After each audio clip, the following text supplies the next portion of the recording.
Welcome to the Sound of Economics. My name is Guntram Wolff and I'm the director of Bruegel, the think tank in Brussels. And in today's Director's Cut, I'm joined by Tharman Shanmugaratnam and Jean Pisani-Ferry. Tharman is the Deputy Prime Minister of Singapore, and Jean is obviously a Bruegel Senior Fellow.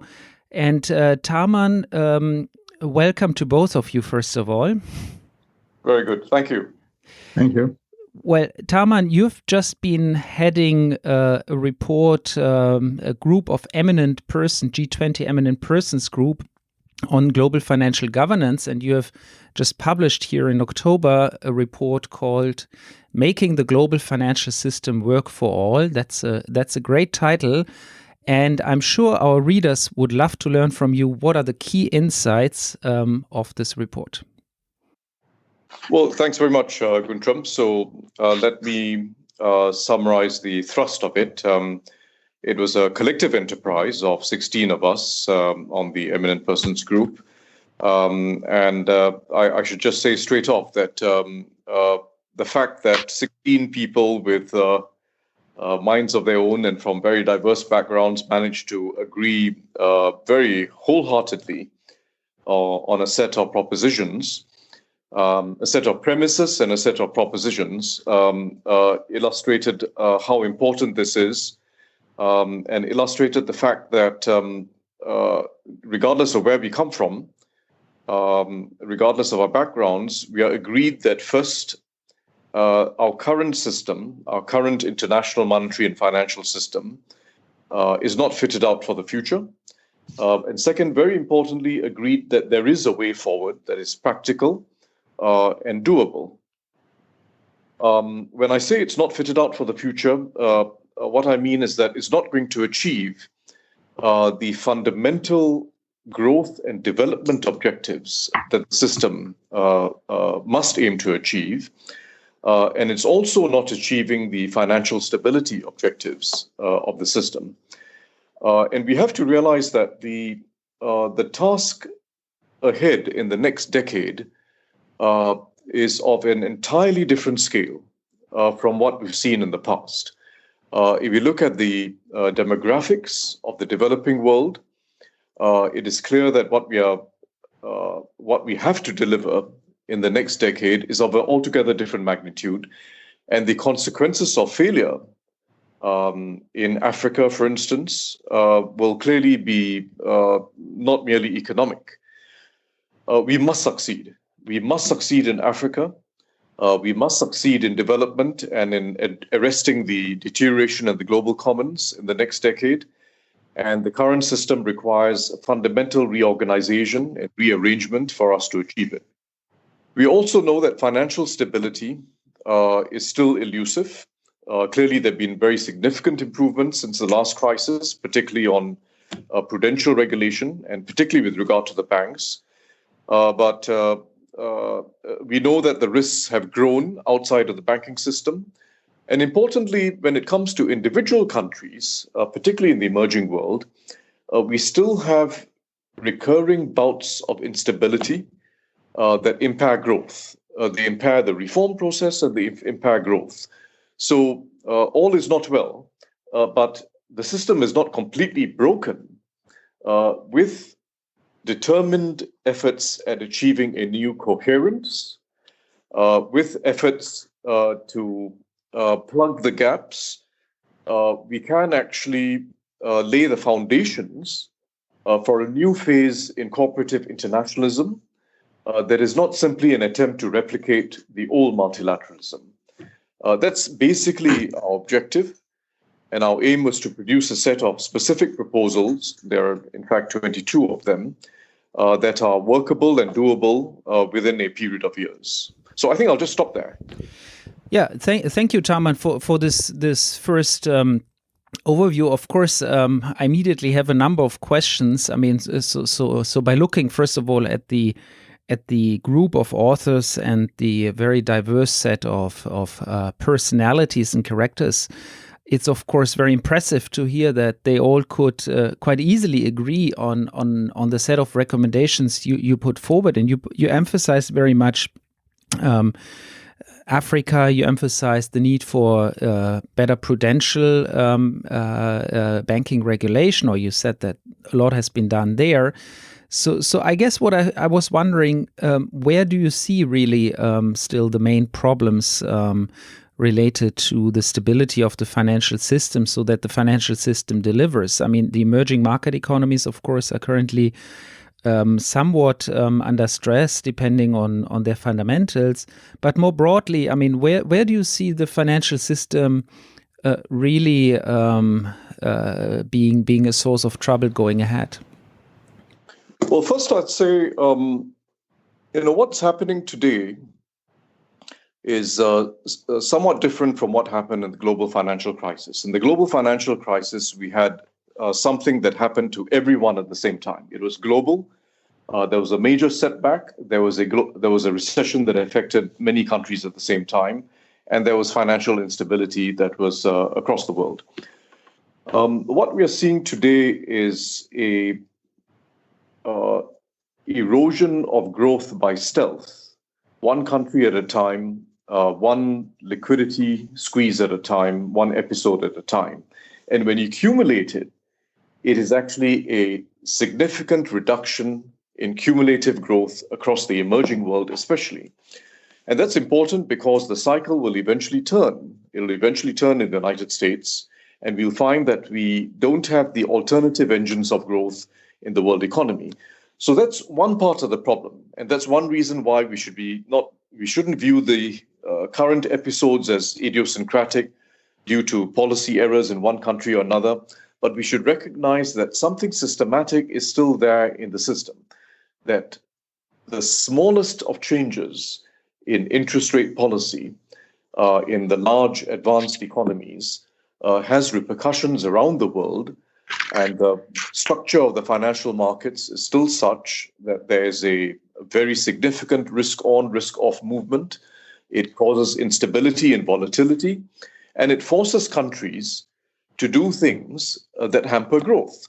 So when we talk about the buffers that is very sensibly advised to emerging countries, what are these buffers? These buffers are buffers that reduce growth.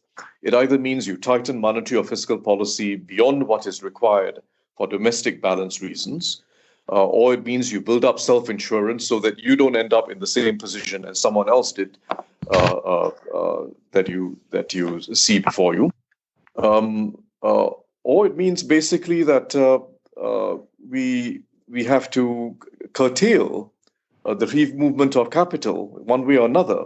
And all these things have a cost in terms of growth. So the spillovers that are inherent in an interconnected world, not because of policy mistakes in the advanced world. In fact, the central banks or authorities in the advanced world can be making the right decisions from a domestic point of view, but it's in the nature of a highly interconnected system that can constrain the policy space in other countries. And in fact, it can lead to growth-reducing policy options being pursued. And we have to accept that is systematic. That's part and parcel of an interconnected world, and it means you need a much more robust global financial safety net.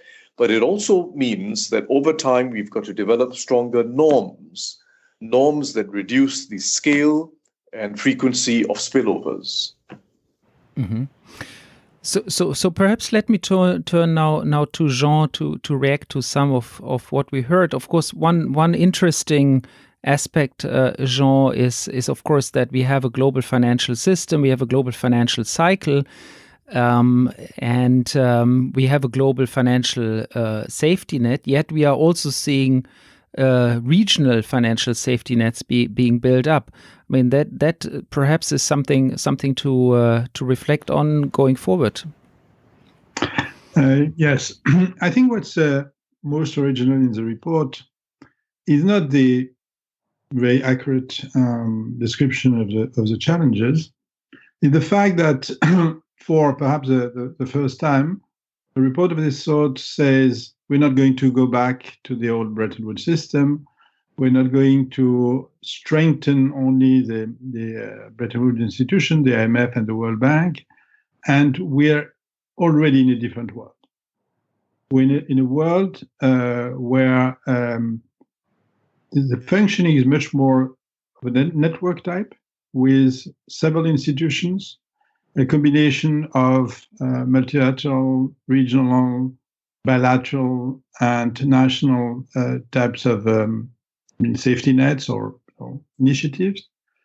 And that the problem really is to find the proper way of coordinating, of making, as the report says, the system work as a system, being known that we're not going to return to this old world where we had one set of issues, one treaty, one institution based on this treaty, and a set of instruments that was in the hand of the institution. That's gone. And there is a very interesting graph in the report that compares the global financial safety nets in 2006 and 2016. Obviously, they have enlarged significantly, and there are various ways of defining them. But the way they're defined in the report, the IMF represented the IMF permanent resources amounted for 3/4 of the total in 2006. They now amount to 15%. So this is a fundamental change. And the report, again, does not call, and perhaps it's not by lack of nostalgia, because there would be strong argument for going back to a system that would be more centralized around institutions. So the report does not call for that. It calls for new ways of organizing this coordination and interdependence between different type of instruments and institutions. Well, Tharman, can I ask you on this point and push you a little bit more on this point? So we've just heard that your report says actually only 15% of the resources available for global insurance come now from the IMF. So the regional ones, such as the European Stability Mechanism, but also, of course, a number of mechanisms in Asia, have gained in strength. I mean, is your report in the end saying that the IMF has become less important? It has become less important in terms of its share of what is, I think, euphemistically called a global financial safety net. But it has to become more important, and that's a very important point in the report. Much of what appears under the in this aggregation that we call a global financial safety net is untested in crisis. It is also highly uneven across countries, and in particular, there's a whole range of systemically significant countries in South Asia and Latin America and in Sub-Saharan Africa who are not covered by regional financial arrangements. The system is, even in its regional parts, of quite different degrees of coherence. I think the ESM is very different from the other entities. So really what we have is a bit of patchwork. And it is, I think, far too optimistic to assume that in a crisis that somehow or rather the patchwork functions as a system and you truly have this very large global financial safety net. There's no escaping the fact that you need a stronger global core at the IMF. And that means both the permanent resources of the IMF as well as some way in which the IMF can amass very quickly at short notice additional resources when you get a systemic crisis of a tail risk nature. There's no escaping that. But under all conceivable scenarios, we also have to make much better the current system of regional arrangements by tying them together with the IMF. And that is not awfully complex work. You can devise a system of protocols depending on the nature of the crisis, whether it's a short-term liquidity crisis or something more than that. You can really devise entry eligibility criteria for countries that allows regional financial arrangements and the IMF to act jointly or to at least act in concert. You can really tie up the system a lot better. So I think those are two very important tasks. The first is traditional. You've got to strengthen the global core. the true global multilateral core. But the second accepts the world as it is and says, how can we make the system operate as a system? And it means you've got to tie together the regional pieces with the IMF in a more effective and predictable way. And again, if you don't do this, there's a cost. There'll be a cost to growth because countries will be forced to self-insure, and they'll be forced each time a crisis hits to engage in growth-reducing policy actions. And we all suffer from that cost at the end of the day. Tharman, you said that the ESM is probably, and I agree with that, the most advanced, and because it is the one that has been tested among the regional financial arrangements and tested with very severe crisis. Nevertheless, the collaboration with the IMF has not always been easy, in spite of a lot of goodwill and a clear political decision by the Europeans that they wanted to have the IMF in. As regards the conditionality of the programs, as regards the evaluation of debt sustainability, as regards, then after the length and the fiscal stance that would have to be applied, there were significant differences and they were hard to solve. So do you have in mind something that would give more authority to the IMF, in spite of the IMF, in such situation, providing the smaller share of financial resources? Well, I would say a lot of the problems we've seen were the problems that came out of one episode, and particularly because of one country. And it was a very unfortunate episode, and we should try not to abstract too much from that when devising the principles. Were also disagreements on Ireland of a different nature. Well, I would say significant disagreements on Ireland in the treatment of bank creditors.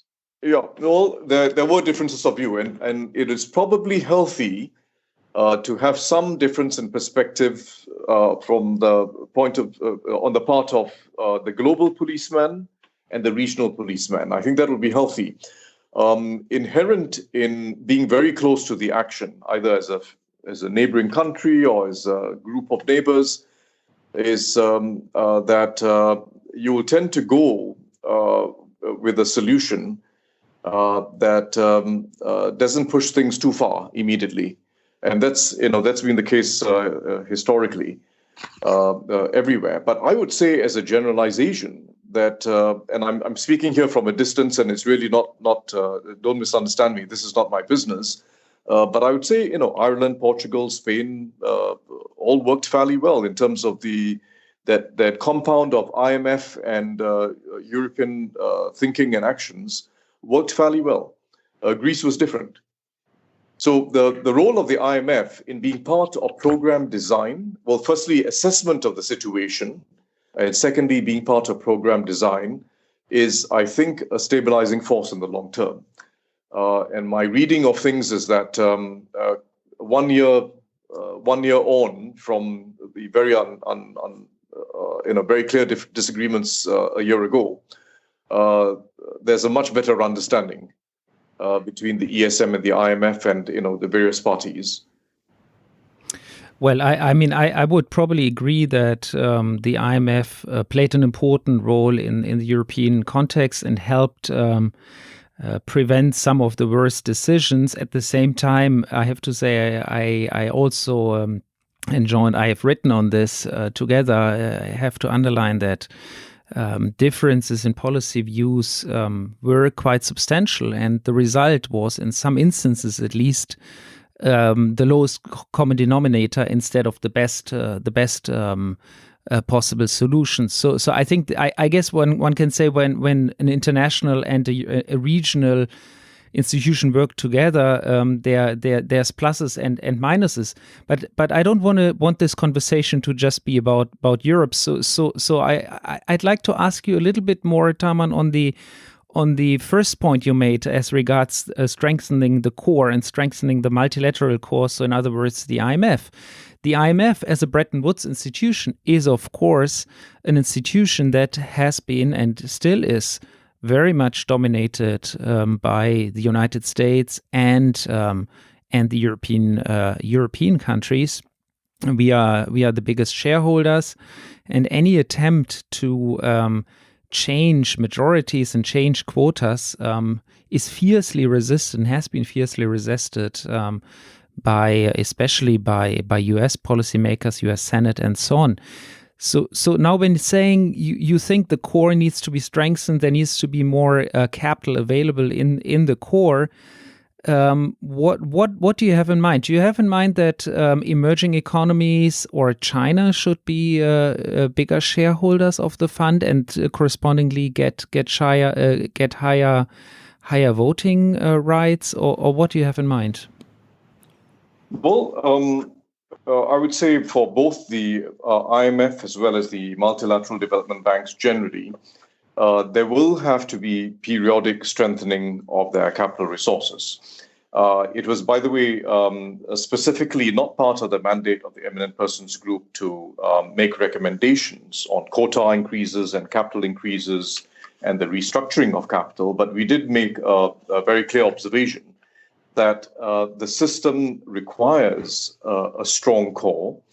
On development finance, there's a very important catalytic role that's played by the multilateral development banks, and we can't expect private capital to be mobilized without that very strong core and that very strong catalyst. And it does require capital. It does require risk capital.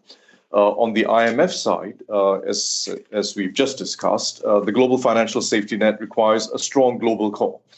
And that does mean permanent resources going up. And naturally, permanent resources, each time they're revised, will be revised with somewhat different shares on the part of different member states. And it's a well-accepted principle that the faster-growing emerging economies, who are now becoming a more important part of the global system, will get more larger shares over time. But we don't make specific recommendations on it because there are other G20 groups that are working on that. And the IMF itself, under the IMFC, is working on it.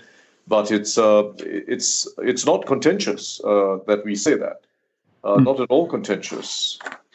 Can I address another topic which is prominent in your report, which is the multilateral development banks? And here we've seen the transformation of the architecture, because we have seen the burgeoning of new institutions. And we've seen also a very major initiative with China's Belt and Road Initiative. So what you're observing is that the needs are considerable, if only because of the problem of demography, of environmental issues. There are very significant investment needs, and you have a sort of collection of institutions that more or less fulfill the same role and that are relatively loosely coordinated. So you're putting forward this idea of country development platforms, which is basically on a country-by-country basis to sort of draw on the various possible instruments to address the priorities that are relevant for a particular country. Could you say a bit more on that? Yeah, thanks. That's a very useful point. I would say what's happened in terms of the emergence of new institutions is not incidental. It reflects the fact that we have a more multipolar world. There are a lot of pluses in it. There's additional resources being brought to bear. There's a certain speed to market that's been quite clear as well.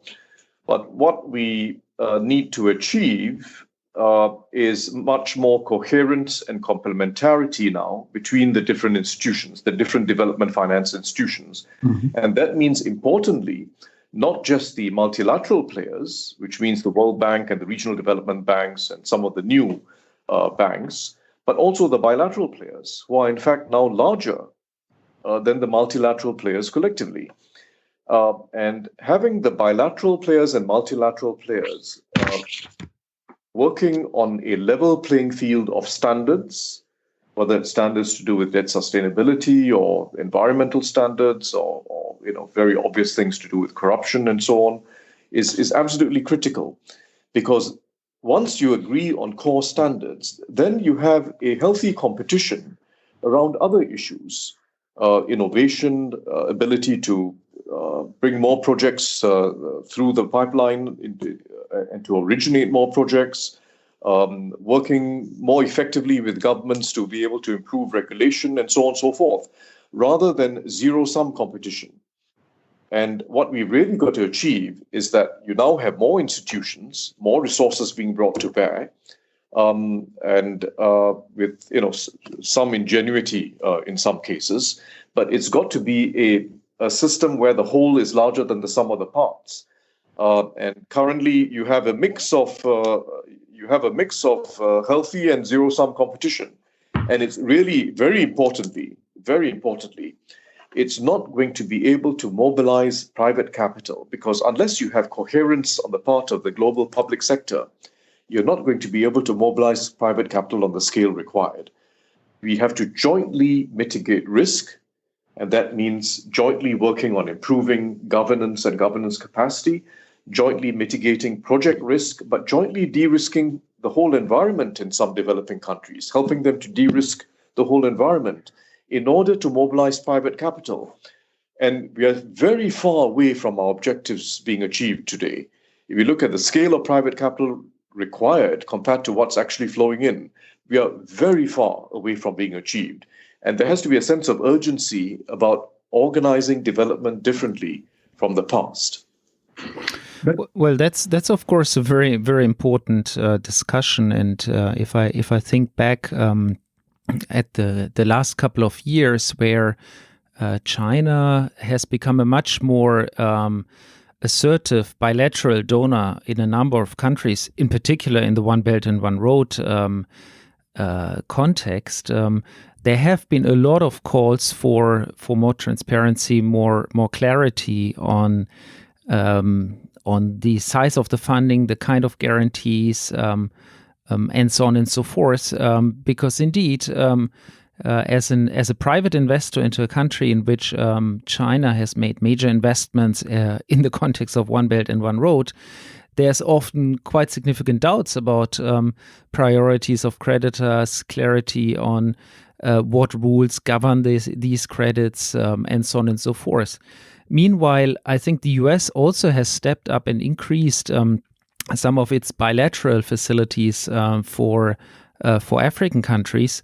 So it seems as if we were moving away from a world in which sort of the multilateral institutions, the World Bank, but also the regional institutions are the key players, and the more it becomes more and more a messy world where bilateral lenders increasingly play roles, especially in countries that are considered strategic, leading to more, not less, uncertainty for private investors. Was that a shared feeling among the members of the group, or? Well, I'd say it is a shared feeling that there is currently a lack of coherence, and there's some competition between different players that doesn't really add to the whole. It just means a zero-sum game. But I'd say that there's been near uniform support for this proposal. And the largest bilateral players have been, in fact, supportive of this proposal, that we should agree on core standards, we should achieve some complementarity between the different players, and we should really raise the whole game that way. We haven't received any pushback on that issue. In fact, there's been a very strong keenness to get going with this new way of organizing development. So I would be hopeful. Going forward, I'd be hopeful that we'd get a much better working arrangement between the bilaterals and the multilaterals, and between the different multilateral players as well. Wonderful.